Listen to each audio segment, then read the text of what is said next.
महाराष्ट्राच्या राजकारणात आज एक मोठी घडामोड घडली।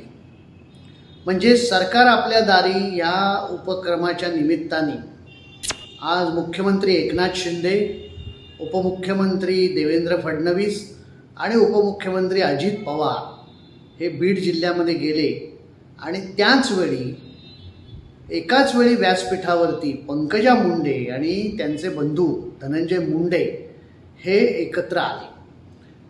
आपल्याला माहिती आहे की पंकजा मुंडे आणि धनंजय मुंडे यांच्यामध्ये जसं रक्ताचं नातं आहे तसंच दोघांमध्ये गेले काही वर्ष सातत्याने संघर्ष सुरू आहे। आणि यावेळी आता दोघे एकत्र आल्यामुळे साहजिकच माध्यमांनी असा तर्क लढवलेला आहे आणि तो निश्चितच काही अंशी खराही असू शकतो की पंकजा मुंडे या कुठेतरी लोकसभेची निवडणूक लढवणार आणि विधानसभेच्या निवडणुकीसाठी धनंजय मुंडे यांना आता मोकळं रान मिळालेलं आहे। अन्यथा पंकजा मुंडे की धनंजय मुंडे महायुतीमध्ये ही जागा कोण लढवणार अशा पद्धतीचा एक पेच निर्माण झाला होता। पंकजा मुंडे यांनी गेल्या काही महिन्यांमध्ये सातत्याने केलेली जी विधानं आहेत ती जर आपण पाहिली तर ती इतकी आक्रमक आहेत की त्यांनी काही विधानांमध्ये तर थेट अगदी दिल्लीच्या केंद्रीय नेतृत्वाला सुद्धा आव्हान देणारीच भाषा अलीकडच्या काळामध्ये केली होती। आता पंकजा मुंडे यांना वास्तवाची जाणीव झाली आहे की त्यांची कोणी समजूत काढली हे अजून स्पष्ट नाही। किंबहुना पंकजा मुंडे या लोकसभेची निवडणूक लढवायला राजी झाल्या आहेत की नाही हे सुद्धा अजून त्यांनी असं त्यांच्या तोंडाने स्पष्ट केलेलं नाही। हा अर्थातच माध्यमांनी काढलेला अन्वयार्थ आहे। पण एक गोष्ट लक्षात घेतली पाहिजे की काल ज्या विधानसभा वेगवेगळ्या राज्यांमधल्या विधानसभांच्या निवडणुकांचे निकाल जाहीर झाले त्यामध्ये भाजपला जे अभूतपूर्व असं यश मिळालेलं आहे ते पाहता जर पंकजा मुंडेंना हे शहाणपण सुचलं असेल की आपण आता लोकसभाची निवडणूक लढवण्याचा जो काही केंद्रीय नेतृत्वाचा प्रस्ताव आहे तो स्वीकारावा तर अर्थातच मला असं वाटतं की ते त्यांचं योग्य पाऊल आहे।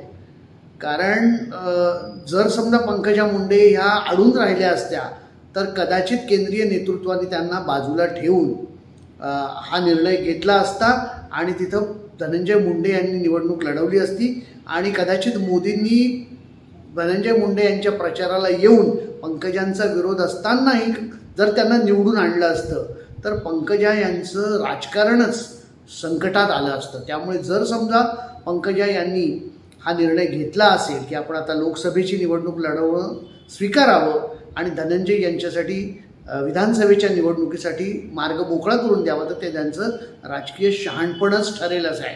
अर्थात पंकजा मुंडे या दिल्लीत गेल्यामुळे सगळे प्रश्न संपतील का तर तसेही ते संपणार नाहीत। याचं कारण असं आहे की महाराष्ट्रातले राजकीय नेते मग ते कुणी असोत त्यांना आपल्या राज्यातलं राजकारण हे सोडवत नाही, राज्यामधल्या राजकारणातून त्यांचा पाय निघत नाही आणि ते दिल्लीत गेले तरीसुद्धा त्यांना दिल्लीचं राजकारण हे पूर्णपणे मानवतंच असं नाही, शेवटी महाराष्ट्रातलं त्यांचं लक्ष हे कायम राहतं।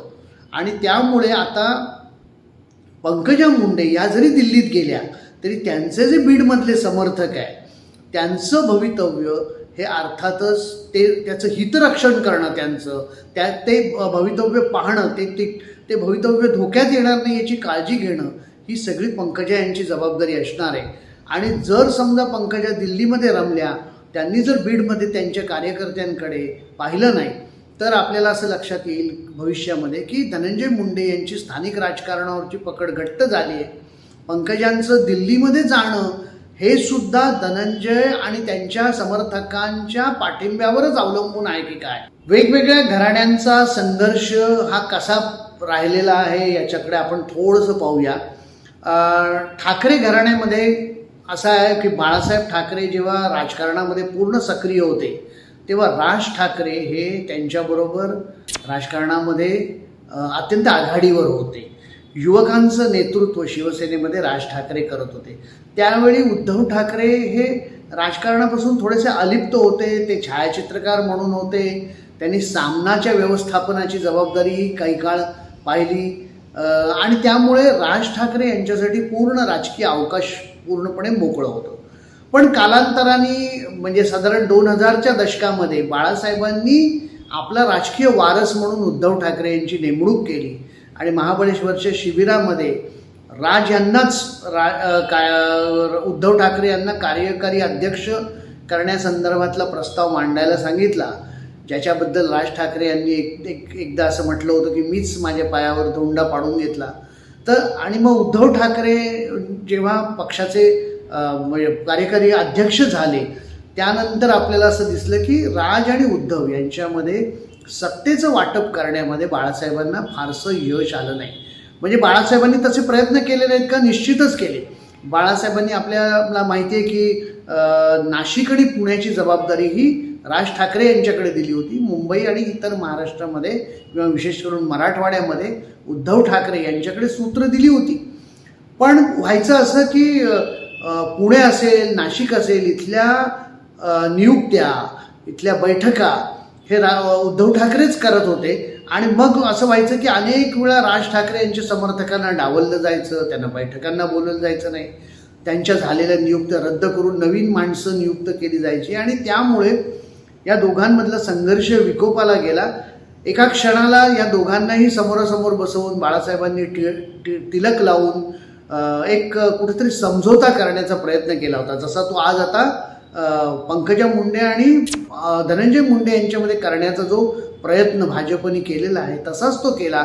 आणि त्यावेळी बाळासाहेब असं म्हणाले होते की उद्धव आणि राज एक वेळ राजकारण सोडतील पण नातं तोडणार नाही, ते नातं एकत्र राखतील आणि ही कुठेतरी समझोता हा टिकून राहील अशी बाळासाहेबांना इच्छा होती, अपेक्षा होती. पण तसं झालं नाही. शेवटी राज यांचं बंड झालं आणि राज यांनी बंड केल्यानंतर स्वतःचा महाराष्ट्र नवनिर्माण सेना हा पक्ष स्थापन केला. आज आपण बघतोय की मराठीच्या मुद्द्यावर, हिंदुत्वाच्या मुद्द्यावर उभी राहिलेली शिवसेना आणि काहीशा त्याच वैचारिक बैठकीवरती उभा राहिलेला मनसे, हे दोन्ही पक्ष हे अस्तित्वाची लढाई लढत आहेत. कारण समोर नरेंद्र मोदींचं एक मोठं भक्कम असं नेतृत्व भाजपकडे आहे आणि त्यामुळे ह्या दोन्ही नेत्यांना किंवा दोन्ही ठाकरेंना आपलं अस्तित्व टिकवण्यासाठी संघर्ष करायला लागतोय. पण तरीसुद्धा ते दोघेही एकत्र येत नाहीत. त्या दोघांनी परस्परांना टाळी द्यावी याच्यासाठी काहींनी प्रयत्न केले, तशा चर्चाही झाल्या, पण तशी टाळी ते राजकारणामध्ये द्यायला तयार नाही. म्हणजे आमचं अस्तित्व संपलं तरी चालेल पण आम्ही दोघेही काही एकत्र येणार नाही, सत्तेचं वाटप करणार नाही, अशी एक दुराग्रही भूमिका मला असं वाटतं दोन्ही ठाकरेंनी घेतलेली आहे. आणखीन एक घराणं महाराष्ट्राच्या राजकारणातलं सगळ्यात महत्त्वाचं म्हणजे शरद पवारांचं घराणं. शरद पवार यांनी आपल्या घरामधला हा कौटुंबिक संघर्ष टाळण्याचा बराच प्रयत्न केला. गेली 7-8 वर्ष हा संघर्ष कुठेतरी आतमध्ये खदखदत होता असं राष्ट्रवादीचेच लोक सांगतात. आता इथं सुद्धा काय झालं होतं की इथं सुद्धा शरद पवार यांच्याबरोबर अगदी त्यांचे पुतणे अजित पवार हे राजकारणामध्ये फार सुरुवातीपासून सक्रिय होते. मग कालांतराने सुप्रिया सुळे या राजकारणात आल्या. त्यांचं राजकारणातलं स्थान हे त्यांनी दिल्लीमध्ये केंद्रित केलं होतं. तिथं त्या प्रयत्न करत होत्या आपलं नेतृत्व उभं करण्याचं. पण हळूहळू मी मगाशी म्हटलं तसं जो पेच पंकजा मुंडेंचा आहे तोच सुप्रिया सुळे यांच्या बाबतीमध्ये सुद्धा आहे. म्हणजे अजित पवार हे सुरुवातीपासूनच शरद पवारांबरोबर ती राजकारणात सक्रिय होते. सुप्रिया सुळे ह्या कालांतराने सक्रिय झाल्या. त्यांनी दिल्लीच्या राजकारणामध्ये राहण्याचा निर्णय घेतला किंवा तशा पद्धतीचंच त्यांची वाटचाल होती. पण जेव्हा सत्तेचं वाटप करण्याचा मुद्दा आला तेव्हा शरद पवारांनी अलीकडे राजीनामा दिल्यानंतर जेव्हा सुप्रिया सुळे यांना कार्यकारी अध्यक्ष करण्याचा प्रस्ताव होता तेव्हा त्यांच्याकडे पुन्हा महाराष्ट्राची सूत्र देण्याचा जो काही एक विचार मांडला गेला किंवा प्रस्ताव पुढे रेटला गेला त्याच्यातून असं झालं की जी काही एक खदखद राष्ट्रवादी काँग्रेसमध्ये गेले काही वर्ष, एक 7-8 वर्ष जी होती अजित पवारांच्या मनामध्ये, तर तिचं बेंड कुठेतरी फुटलं आणि ते आपल्यासोबत काही आमदारांना घेऊन भाजपबरोबर ती गेले. म्हणजे थोडक्यामध्ये एक गोष्ट आपल्याला मान्य करायला लागेल की महाराष्ट्रातून जे कुणी दिल्लीमध्ये जातात त्यांच्यामध्ये एक प्रकारची असुरक्षिततेची भावना कायम राहते की मी जर समजा दिल्लीला जाणार आहे तर मला कुणाच्या तरी भरोशावरती ही निवडणूक लढवायला लागणार आहे. म्हणजे माझं राजकीय अस्तित्व तिथं माझ्या मतदारसंघामध्ये सांभाळण्याचं काम हा कोणीतरी माझा भाऊ किंवा बहीण करतोय आणि त्यामुळे त्याच्या मदतीनं मला जायचं आहे, ही जी भावना आहे किंवा ही जी एक असुरक्षिततेची भावना दिल्लीमध्ये गेल्यानंतर निर्माण होते, त्याच्यातून मला असं वाटतं पेच निर्माण होतात. आता या प्रकरणामध्ये सुद्धा पंकजा मुंडे यांनी जरी हे स्वीकारलं तरी हळूहळू जसजसा काळ जाईल त्याप्रमाणे जर समजा राज्यातली बीडमधल्या राजकारणाची सूत्र ही धनंजय मुंडे यांच्याच हातामध्ये राहिली तर एक असुरक्षिततेची भावना कदाचित भविष्यामध्ये पंकजांच्या मनातही निर्माण होऊ शकते. त्यांच्या कार्यकर्त्यांचं अस्तित्व, त्यांना ॲडजस्ट करून घेणं, त्यांना पदं मिळणं, हे सगळे पेच जे आहेत ते पुढे भविष्यामध्ये याही ठिकाणी निर्माण होऊ शकतात. पण एक गोष्ट आपल्याला मान्य करायला लागेल की महाराष्ट्रामध्ये जी वेगवेगळी राजकीय घराणी आहेत तर त्यांना सत्तेचं वाटप करता आलेलं नाही आणि सत्तेचं वाटप ते नीट न करू शकल्यामुळे कुठेतरी एक हा शाप ठरलेला आहे या राजकीय घराण्यांसाठी आणि त्यातूनच हा आपल्याला संघर्ष होताना बघतोय. मग ते ठाकरेंचं घराणं असो, पवारांचं असो की मुंडेंचं असो, यांच्यासाठी राजकीय सत्तेचं वाटप ही डोकेदुखीच ठरलेली आहे.